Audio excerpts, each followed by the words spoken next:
Pada haji jeung umroh hoyong tiasa ngalaman netepan di payunan Baitullah, hoyong tiasa ziarah ka makom Rasulullah, tos daftar teu acan.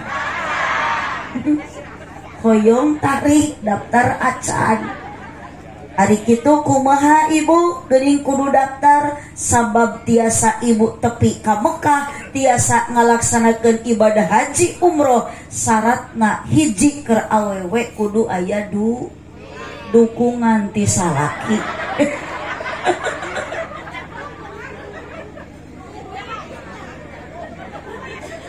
Haji Sulang di imah Cek Nung nu ngajawab salam sing dijauhkeun tina kabingung.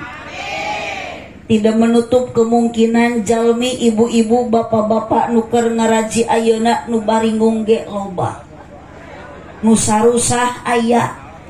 Geuning ibu bisa tertawa eta teh keur nutupan kapusing di imahna.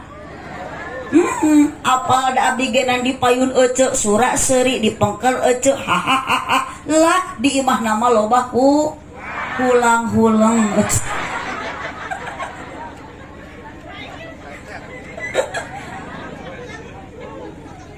Awas ibu-ibu nu angkat ngaos ayeuna nu garadu hutang hati-hati.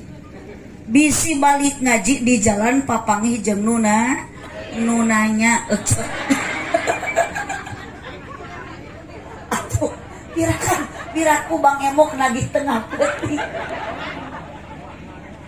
Alhamdulillah.